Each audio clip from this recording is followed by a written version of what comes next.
It's time to tap, tap, tap, tap, tap. Tap in to find out. Yeah. Tap in. You already know what it is. You already know what it is. Yeah, tap in, come vibe for a minute. Two friends talking life, yeah, we really just living. From anime fights to the games we be winning. If it's nerdy or funny, yeah, you know we get in it. No script, no plan, just vibes in the mic. 1 minute we deep, next minute we hype. Debating who's strongest, who wins in a fight. Then switch to real life, like you good, you alright, ayy. Whatever you into, we talking about it. So tap in, and let's get it. Tap in, you already know what it is. Welcome to the Tap In Conversation podcast. Today, I'm Kobe. And I'm Jobie. And today, for this segment, we're going to do a little bit different. I'm actually going to be the lead for this segment, talking about YuGiOh. It's one of my favorite animes, TCGs, manga I have to dabble into, but it's one of my favorite shows growing up. How are you doing today, Jobie? Doing pretty great, man. We've had a quick 2-week hiatus. We both had some personal things going on. So we had a couple weeks off to refresh and kind of rethink the show. And, we got some amazing in real life content coming to you guys soon. We're going to be doing some Zoom content since, we're about 600 miles apart. But it's just a variation of things that we want to put out, I agree. That I really can't wait till we start doing the Zoom calls and really start doing a lot of different things so we can really get the crowd more into it with us. Absolutely. And, on that note, I do want to thank each and every individual that takes time out of their day to listen to our show. Out of all the hundreds of thousands of hours of media, they choose to listen to us, and that's pretty cool. Yeah, I agree. To have just one person just to give us a listen, some feedback, just all around, I appreciate every single one of you guys. For sure. So we're going to talk about YuGiOh today. It's one of my favorite shows growing up. The TCG I grew up with. I remember the days of middle school having my YuGiOh decks. I honestly can't remember what I was playing. I know it was probably some crazy things because there wasn't really a set rules just yet, really. So we just made it up as while we was playing it. Did you ever play the card games or anything, Jobie? Yes. So we had this little, I don't know where else this chain of dollar stores is, but it was called Fred's. I don't know if you guys had any Fred's up there, but go ahead. I don't think we do. Said Fred's. It's another chain of is it Dollar Tree? Yeah, it's kind of like Dollar General in a way, but it was kind of here in the southeast, I guess more south. I don't think they're around anymore, to be honest, but we used to go up there and pick out our decks. I remember getting a Kaiba deck from there, a Precon deck, and some loose packs. But me and my brother would play on our back porch. We didn't know the rules whatsoever, and so we would just play cards and do whatever. And as the older brother, I always made up the rules so I would win, of course.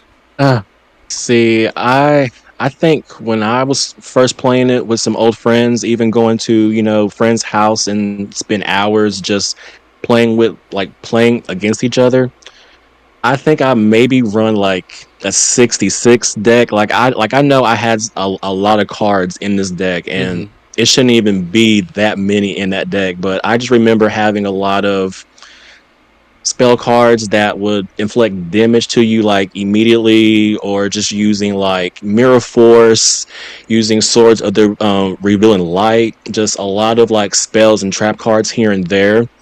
Some of my favorite monsters, I would probably say from the TCG side, it was the very first one. I think his name was Neo the Magical Swordsman or something. It was this magician / swordsman. He was just a normal basic type monster. I think he had maybe 1500 attack or like 1800, like nothing too crazy. But Right. I think it's design when I was young. I was really like intrigued by it. But of course, like Blue Eyes and Red Eyes, like those will still have a lot. Those two hold dear to my heart Mm-hmm. with Dark Magician, just because it's cliche, but I grew up with them. I grew up watching Yugi always trying to summon Dark Magician. Mm-hmm. Even sometimes he had another monster with the same attack power, and it was just one less tribute summon that he could have did. But seeing him bring out Dark Magician, it just did something for me as like a kid. I was like, every time you bring him out, you knew he meant business. Right, and you're speaking some of those nostalgic cards that stuck out to you. A couple for me were like Celtic Guardian or Celtic Guardian, because he reminded me of Link. He had that green get up, so I was like, okay, it's Yu-Gi-Oh! Link.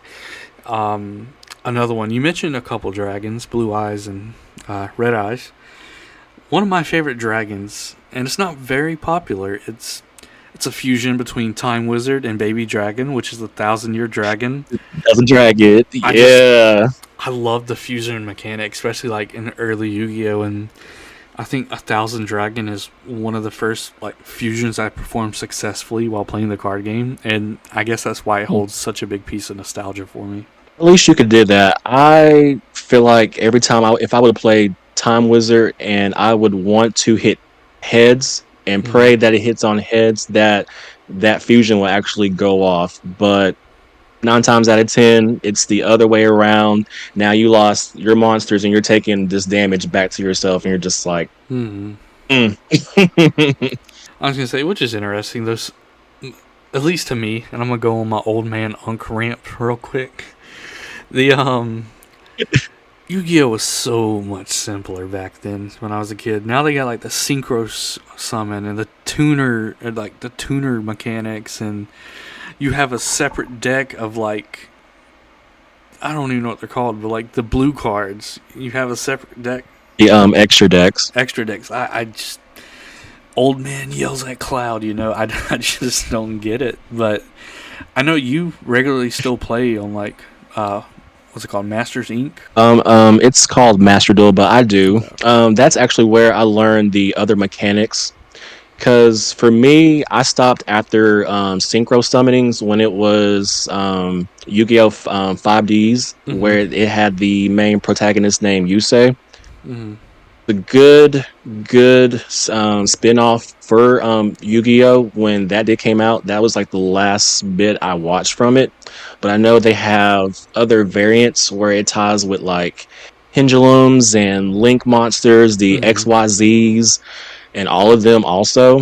And it does look interesting to see those creatures actually from its card onto the anime itself. So seeing a lot of those number monsters from the XYZs and actually seeing them on the TV, I'm like, okay, like this looks a lot more than I would expect from the card than actual seeing it do its actual thing when they're about to send to like battle. Okay. Well, let me ask you this about 5Ds, because I stopped after GX, after Jaden's storyline. So with 5D, was that the one where they were on the motorcycles? Yes. I thought that was like a really cool concept. Like you're dueling while riding, but at the same time, I felt like I would have been hit a wall or something trying to drive the motorcycle, and then I'm trying to play my cards and then make calls while driving. But I thought it was like a really cool concept of it. Yeah, it's definitely interesting, and I can imagine the insurance rates on those things. Well, I haven't really seen anybody crashed out. I do like it because they were signers. They were signers of this one, I forgot the monster's name, but it's a level 12 monster, and it imprinted basically on Yusei and the other 4, and they were like the good signers. So every time a battle would happen with like the dark signers, their mark would, like their arm would mark or would light up with the mark that shows whatever mark that they have of that dragon on their body, and they'll be like, okay, somebody's battling right now, so we need to figure out where they are at and just try to see what's about to happen. Okay. Like, I loved 5Ds. So I guess it was like their mechanic or version of the Egyptian pieces, like the ring and the necklace and pyramid and stuff like that. Like that was kind of like their power, Yeah. I guess I could say. You would say. like kinda like they had like their own, like one of them was a psychic. Mm-hmm. Like every time her name was Akiza, like every time Akiza would like battle somebody, that person would just take damage. Like depending on the damage they're getting hit by the monster, they feel the damage. They're like getting knocked down, like all this electric currents hitting them. They're just like, what is going on? And she's like just doing her own thing. Like it got to a point where a lot of people didn't like her. They called her like a witch and like all this because they didn't understand her. But Mm-hmm. when you watch it to really understand her a little bit more better, you're like, okay, I see why this happened in a way, and then now you're on the good side. But you say and the other writers trying to like save the world and all of this, but her power alone was something. And like her main monster was Black Rose Dragon. Mm-hmm. And when Black Rose Dragon came to the field, you knew business was about to go down because it can disrupt the whole entire field by destroying everything, and it could summon itself back onto the field with like other effects that it has. So like it just every time she brought out that monster, you knew you was about to be fucked, like basically. Nice. That's interesting. I don't know if it's on Crunchyroll or not. I'll have to check, but I may go back and actually watch it. When I have some free time. I did want to ask you because we were talking about the Mhm. OG Yu-Gi-Oh for a little bit. Do you remember? It was like a dice game, like the saga with the dice. Yes. So Yes. Okay. I always reflect now, knowing what I know now. As an adult and all the knowledge I've gained, it's kind of like D&D, but Yu-Gi-Oh in a way. hmm Yeah, I did like how they introduced that in a way when they brought out, I think his name was Duke Devlin, when they brought him out and Mm-hmm. that concept of using dice on a battlefield with the dice, and depending on what you roll, Mm-hmm. etc., they can walk so many paces or they gain some type of boost or something. But his deck in general was just it was interesting to watch because he had so many different combos and just a lot of different ways to get those creatures out when he uses the dice. Like if Yeah. you try to do it in real life, small chances that you might get something, but you're like, I hope I roll something good because if not, I'm about to lose or take heavy damage or just like anything, like honestly. But I do like that concept of it. So you said you also watch Yu-Gi-Oh! GX. Mm-hmm. Where did you like last stop that on GX? I'm trying to think because I don't want to confuse like the video game plot lines I played with like the actual anime. Didn't the principal turn out to be evil, or like one of the teachers turn out to be the big bad, or one of the principals, or something like that? Yeah, Okay, I remember yeah, that battle. it was one. Yeah, it was one of the teachers. I want to, if most of our viewers, if you haven't seen it, I don't want to spoil too much of it, but it was one of the teachers later on. I think it was maybe season 2 It wasn't the big fat one that looked when like King Popo from Dragon Ball Z, was it? no, it was his name. It was the one that had the glasses and the long black hair with the cat. Okay, that makes sense. It was him. Oh my god! See, now you make me want to like rewatch that as well. Dude, I wish Crunchyroll would put season 4 out because Mm-hmm. that's the season that I've been dying to really watch because that's when Jaden really was not smiling anymore. He took every duel like it was life or death. Mm-hmm. And I saw like little clips of it. I was like, dang, he went from season 1 all happy, goofy, loved the game of dueling, and then later on, especially after season 3, Mm-hmm. he went through so much hell.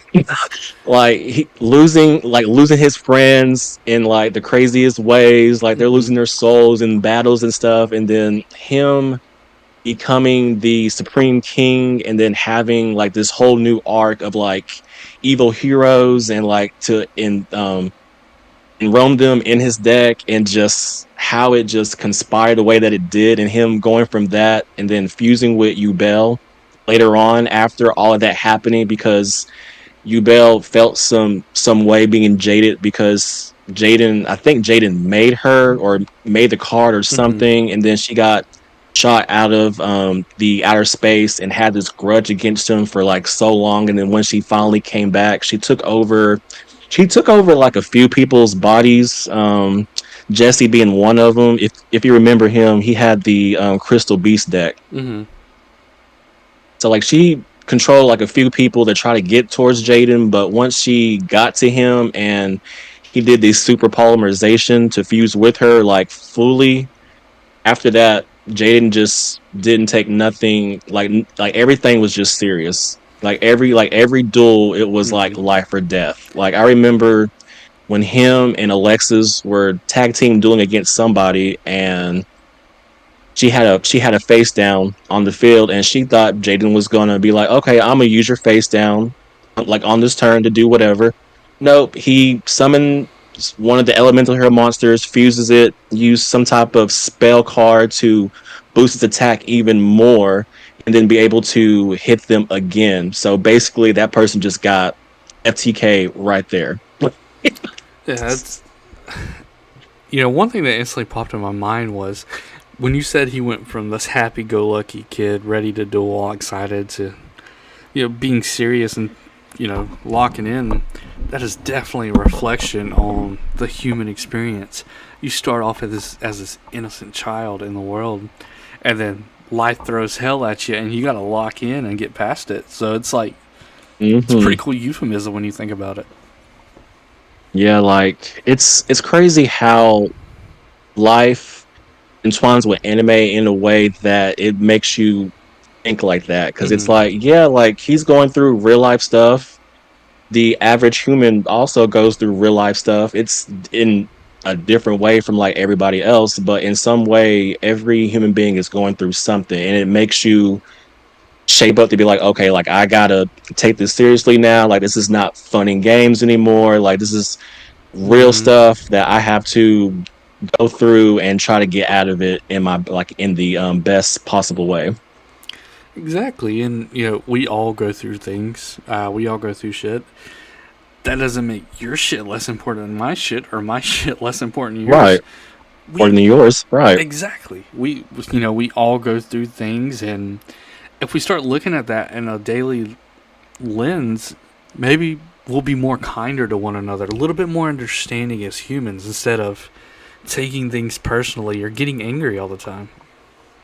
I agree. 'Cause like I feel like if each person could, they're like, figuratively speaking, if everybody could walk in everybody's shoes in some type of way and understand what they're going through or how they feel about certain topics or just anything, I think the world in a way would be a lot more smoother. It'd be like, okay, like I understand how you feel, so I'm not going to put so much more stress on top of your stress that you already have on you. So like I feel like it would be kind of taking some type of stress off that person in some type of manner, where it's like, I'm not going to go too crazy on you because I know that you have your own life going on, so like I'll back off just like a little bit. Exactly. And like before we get back into Yu-Gi-Oh, I just want to give a real life example of that. Like this morning I went to the Speedway to grab like a coffee and like a donut or just something for breakfast, and I was half asleep and tired, and I've been struggling with my mental health, but I was in the best mood ever. My face didn't show it. I truly have resting bitch face. Like I look angry or sad all the time, but I'm really not. I'll be having the time of my life, and I'll just have like a straight face. But went up to the register. I was like, "Hey, how you doing?" And all that spiel. She ringed up everything.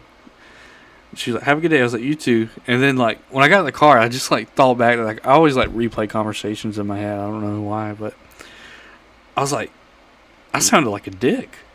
I sounded rude. I wasn't trying to be. I was just, all these circumstances, and she don't know that. She just knows I came off as rude. And Yeah. so I try to turn up the customer service voice, the smile when I go out in public. That way, the monotone or whatever I'm dealing with doesn't, come through to others as off-putting, I guess. I agree with that. Like, you try to not really, be mean in a way, but you're trying to show that, like, hey, just, I'm happy. I'm talking to you, making conversation, making sure that, you're okay. Like, have a good day. See me smiling, a little interaction with you, like in that way. But I try to do the same thing. Like, I try to not be so mean when it's not time to be mean because you had like a bad experience or somebody, popped off, and it just in a way makes you want to pop off back, and you're just like, no, like, I'm not going to match that energy. Like, I'm just going to give you like the benefit of the doubt. You're going through something, everybody's going through something, just depending on if yours is worse than mine, like at that time. But try not to be, mean or anything. I always try to put that peace, love, and positivity out there. Absolutely. And we say all this to say this. Just be kind to one another. It's not that hard. Like, no. And if there are issues, just stay away. Why stick around and cause more problems and drama and bullshit that doesn't even need to be present, I guess. I agree. Yeah, it doesn't. Like, you could just do your own thing. If you're mad, okay, I'll just let you be. I'll let you cool down a little bit, but I'm gonna be over here. I'm gonna do my own thing. Like, past that. Exactly. And like, I have people in my past that I just don't associate with anymore. And it's not that I don't want them to eat. I just don't want them to do it at my table, if that makes sense. Right. That makes 1,000% makes sense. All right. Well, that we completely spun off course. Just real life stuff going on right now. We had to vent. We had to get it out. But I was thinking of this very specific YuGiOh moment for me. It was like an in real life moment. But before I say that, I want to ask you, what is like one moment that sticks out to you? Whether it's like a story arc or a moment you were playing the game and did something cool in the game, or a video game moment. What's a YuGiOh moment that stands out to you? That's hard. Probably after Duelist Kingdom, where they had all the rare hunters start showing up and trying to, beat the characters that have the rare cards at that time frame. I think it was when Merrick took over Joey, and Joey and Yugi were dueling over a pier or something. Like, I just know it was over water, and you could tell Yugi really didn't want to duel him because he was being controlled and everything. And I kind of felt that because, like, I don't want. I was just gonna say that, and he's a third-rate duelist. He's a third-rate duelist with a fourth-rate deck. Listen. Pegasus said that he is top 3 in the world. Like, Pegasus had like a top 5 that was like the strongest of like the world. He had Yugi, Kaiba, Joey. I think it was Aster Phoenix, maybe. And then it was Jesse with the Crystal Beast deck. Yeah. But I would say that moment when him and Yugi were fighting, and you could tell Yugi didn't want to have to, fight his bro, so he's just taking hella life point damage. And I think it was Tristan and Taya. They were like, "Oh my god, like, Yugi, no, like, you can't lose. Like, if you lose, you're gonna, da da da da."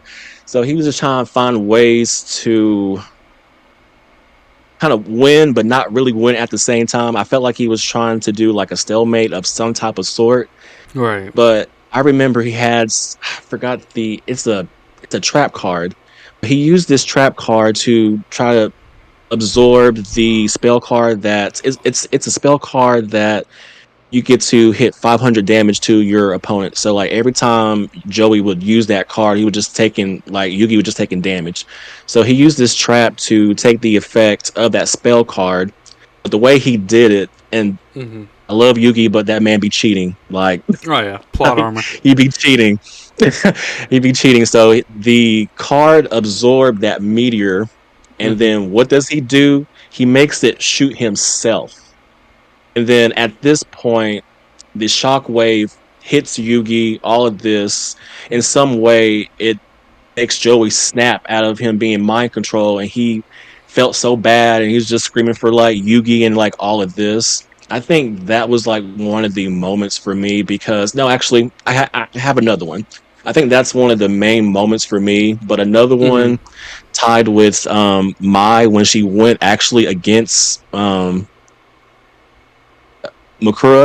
on the blimp or Kaba's tournament that he had on the blimp. I forgot that season of it, but it was a really good season because him and Mai were dueling. She actually got his Egyptian god card. It was so sly of him to be like, "Oh, can you use it?" And then she's like, "Yeah, I can use it." And then it has the text on the card, so she can't read it. And he was like, "Well, you have to say this to be able to like use the Winged Dragon Raw." Ha ha ha. And she's like, "No, I can use it." And she couldn't read the text, so he started reading the text and started using the card on her in their match. But this was like a Shadow Ram type match. So in this setting, every time that she would take life point damage, she would lose memories of all of her friends. So when she lost the memory of Joey, I about cried because that was like a very sad moment because I really felt like they could have dated or something. Like they had something, like it was there. And when she lost her memory of Joey, I just remember her literally being in that little hourglass thing, crying, just like, no, like I don't want to forget him. And then Merrick's just in the background, just laughing, being all sinister and just all like calculating, like playing mind tricks on her. And she looks out because like I think Joey calls her name or something, and she was like, "Who are you, Joey? I don't know a Joey." I about lost it. But then when she lost the duel, he encased her in that hourglass of that sand just falling all over her and just all the memories that she lost. So she was forever stuck in the Shadow Ram game. Like that, I would say like those two, like there was more, but I think for me it was like mostly those two on, I think it was season 2 of Yu-Gi-Oh! But like those two really just kind of hit me hard, especially with Mai, because Mai was a really good duelist. I felt like if she knew how to read that text on that Egyptian god card, Spear mode, I feel like she would have won. Yeah. But because it was plot armor that she didn't know how to read it, it just kind of not really played in her favor. So now she was encased in that sand hourglass and just forever not remembering all her friends when she lost the match. Yeah, well, your moments were a lot deeper than the one I chose. So mine's not really specifically about the show or Yu-Gi-Oh! At all. It's kind of like Yu-Gi-Oh! Adjacent. So growing up, I grew up in a town called Tifton, Georgia. It's a town off I-75, so it's a growing town with businesses, restaurants, so-and-so. Anyways, we had this little flea market on the outskirts of town called the New River Flea Market. And that was the spot to go to. Especially like on Saturday mornings, dude. They'd have like hot dogs and hamburgers in the little shack. The old lady be cooking. But most importantly, there was a very old Chinese man. I don't know his name. But he had to have been like in his 60s or 70s when I was a kid. I don't know if he's still around. But he would like go back and forth from China. And he would bring like all this cheap product over and sell it at the flea market. So it was kind of like Temu before Temu was a thing. He was like our real life Temu. But he had all these like brown boxes on the floor, and you just pick and choose what you want.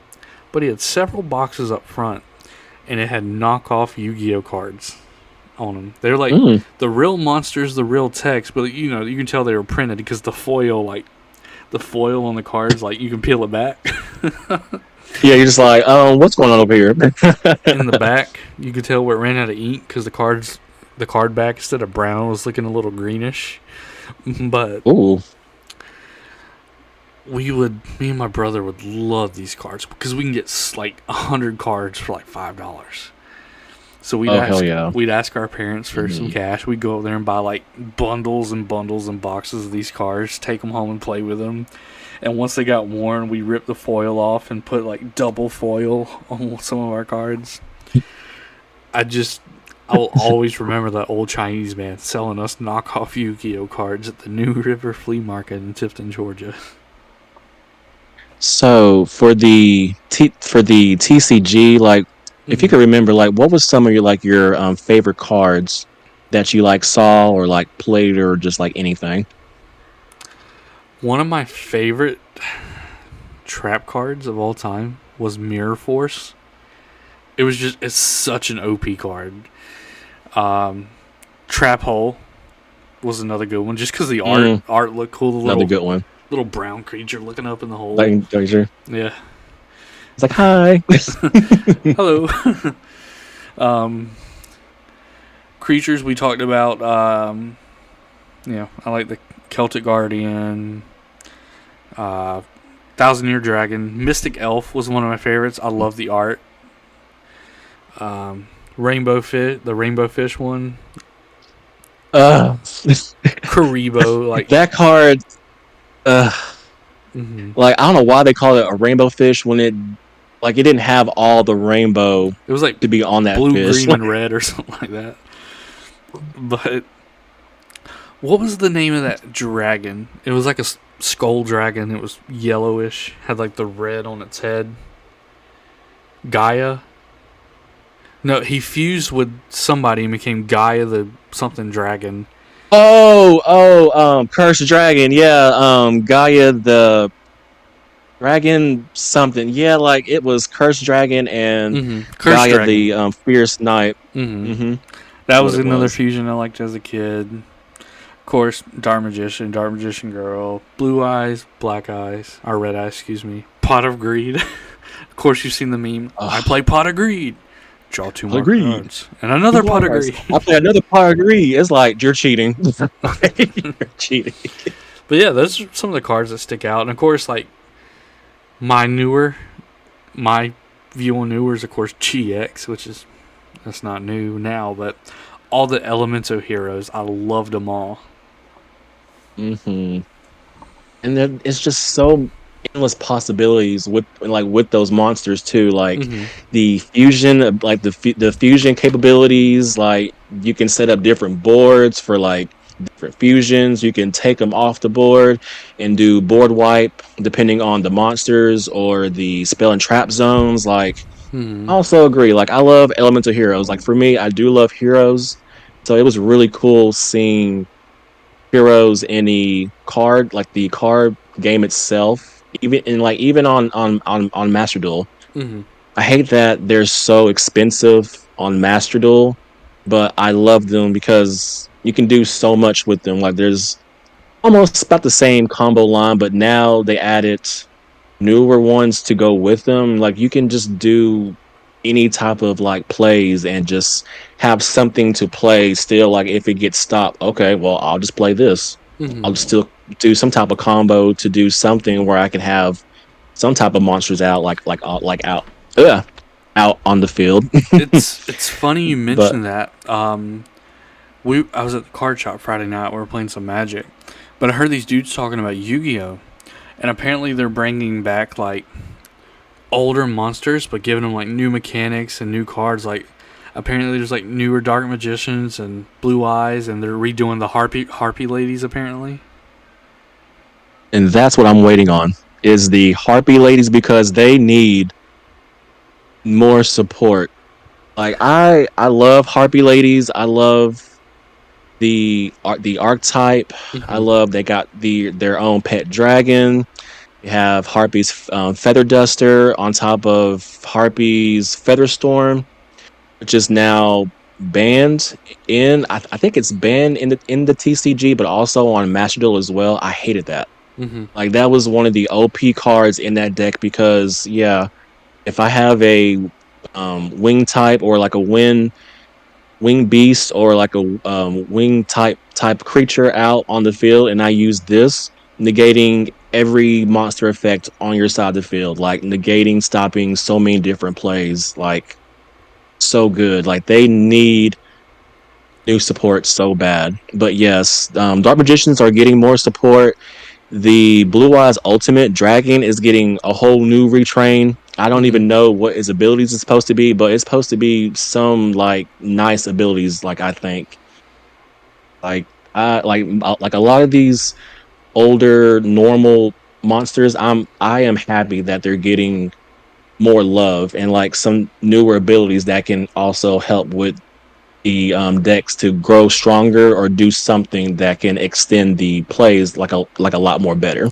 Right, and kind of in my opinion, as somebody like outside the game who doesn't really play, it brings your nostalgic favorite creatures into the current meta, which is great for business, great for selling cards. Yeah, like ooh, getting tongue tied today.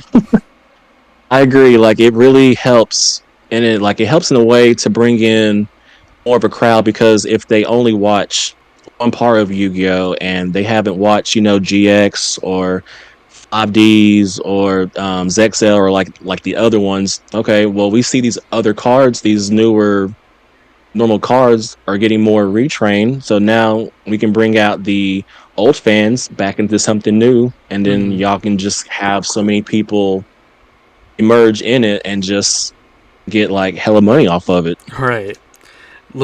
Let me ask you this. I'm going to tie back into Yu-Gi-Oh! I promise. Do you know much about Disney Lorcana? It's a Disney Orcana? Lorcana, their card game, their TCG? Oh, I do not. Okay. So I play a little bit. Magic's my main thing, but I play a little Lorcana on the side. And one of the greatest things Lorcana has done in this newest set is kind of like Exodia the Forbidden One. Like, if you get all 5 pieces of Mr. Potato Head, you automatically win the game. And it is the coolest thing cheese. ever. It's great. It is. I remember it's a great that. Addition.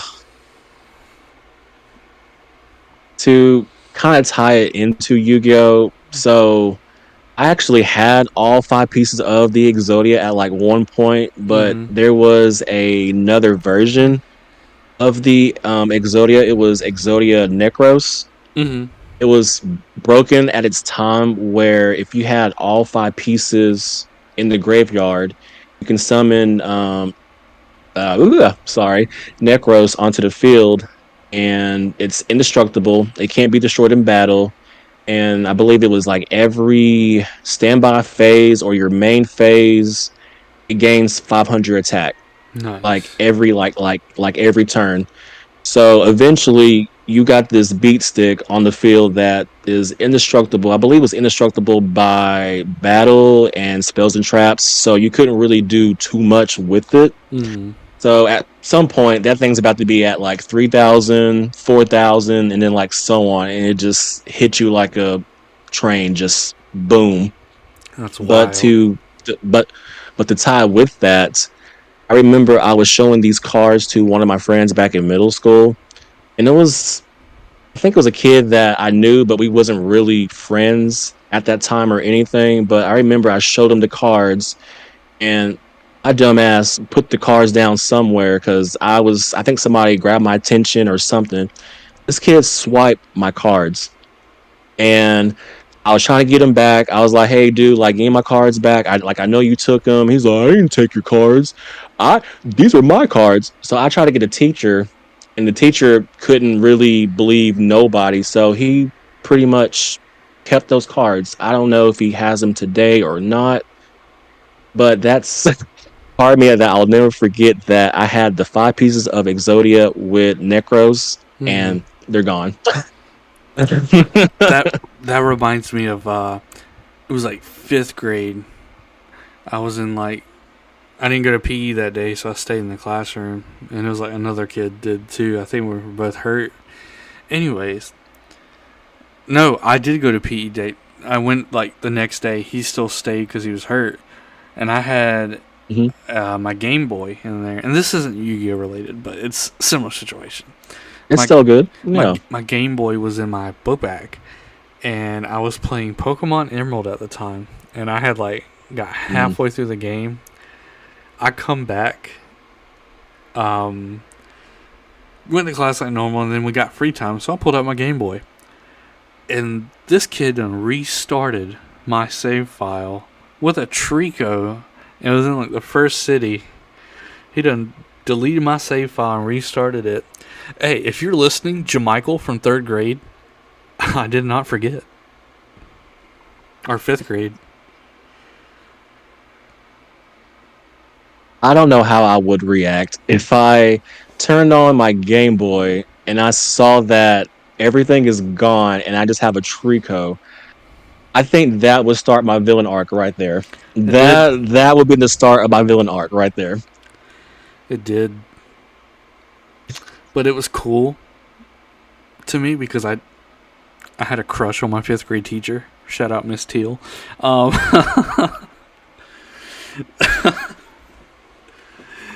Anyways. Well, yeah. No judgment there. No judgment at all.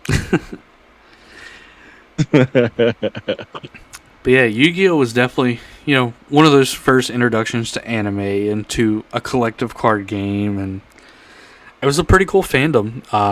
I've definitely grown out of it, and I'm not really involved in any of it anymore, but every now and then I will get a booster pack of cards, open it, and just put it in a box. So I do have a collection of loose cards somewhere.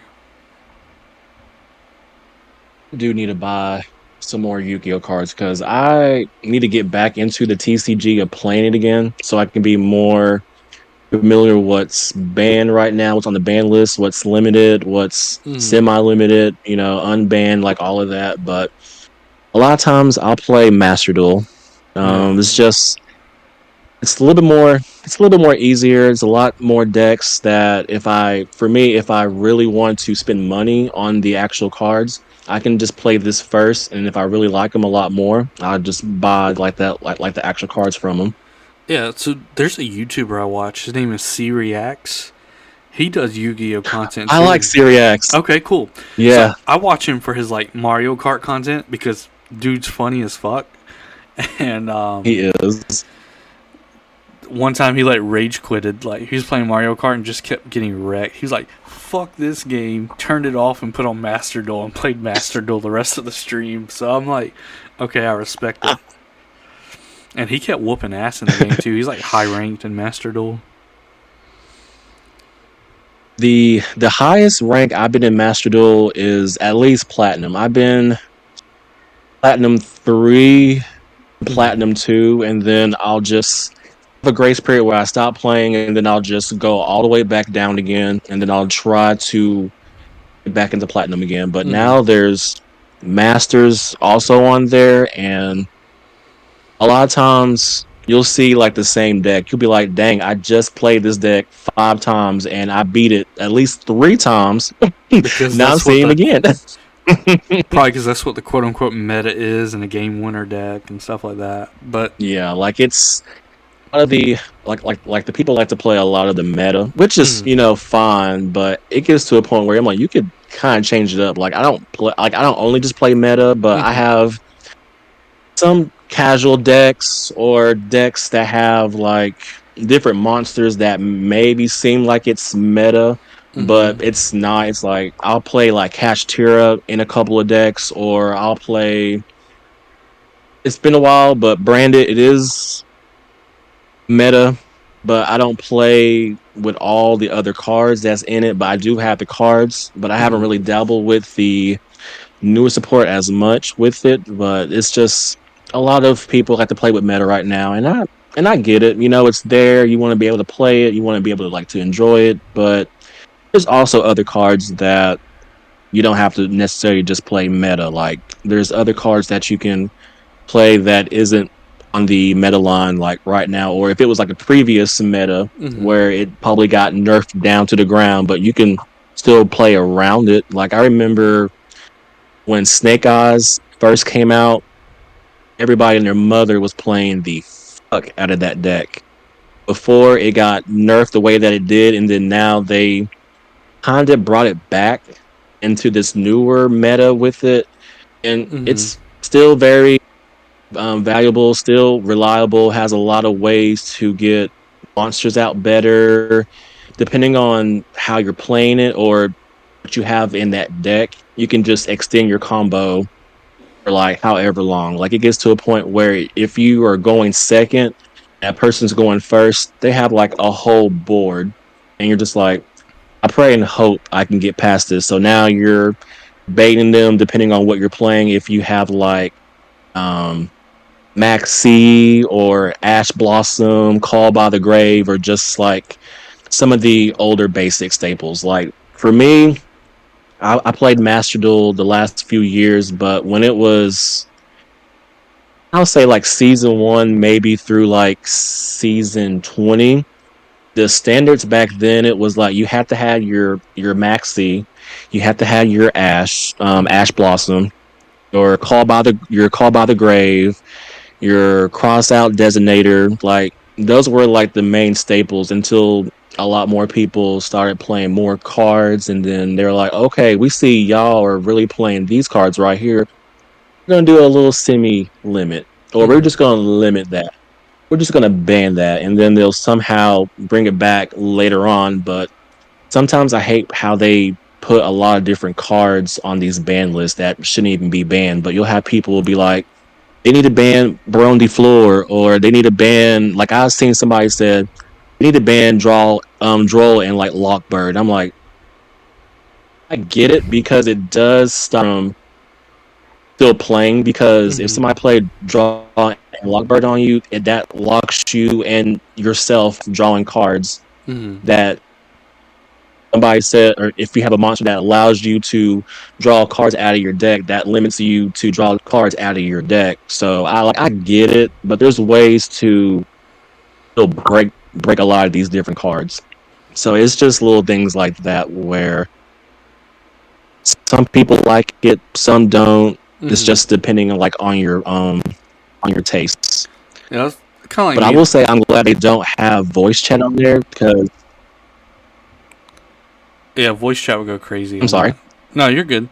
I was just saying that the one time I fired it up and played, I played against my little brother because he wanted me to play him.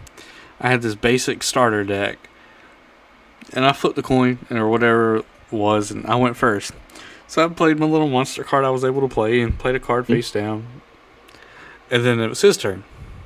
20 creatures later, it felt like, because he kept bringing them back, the Time Tuner or whatever, the Synchro or whatever. All of a sudden, I'm losing by turn 2, turn 3. That was a terrible experience. I've had some friends that would call me, not really toxic, but be like, you're just so evil, like in this game. Like I've had friends be like, so shout out to my boy Samurai. If you're listening to this, I'm sorry, man, but when we were playing on Master Duel and I was playing a zombie structure deck. This was a structure deck. I forgot what he was playing at the time, but I played one of these cards that would summon one of my zombies back on my field, and I would banish one of their monsters out of their graveyard. It's like something like that. I forgot what I brought back, but I know he wasn't happy because I was stopping and I was attacking and destroying monsters and creatures, and he's just like, please stop. Just let me get this monster out. I'm like, dude, like, I'm going really easy on you right now. Like this is a structure deck. Like this is not even my own cards. Like it doesn't have my own twist in this deck. It's just a structure deck. Whatever the cards is in it, I'm just playing the cards. Like I had one of my other friends, Okage, aka Amin.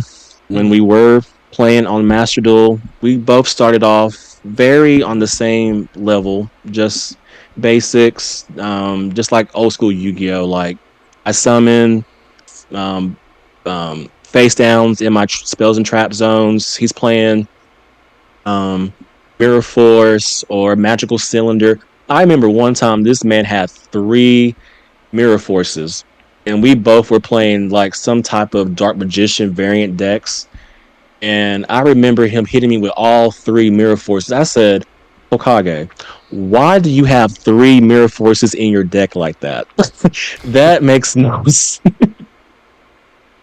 was like, every time I would attack, and I would be like, I don't know if I should do it, but I'll do it anyways. Lose all my monsters. I'll try to bring them back again.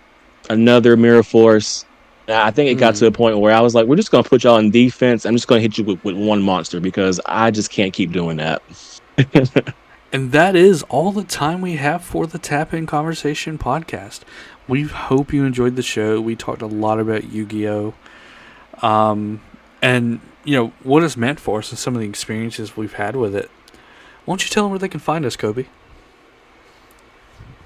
You can find us on Facebook, also on TikTok. We're also on Spotify.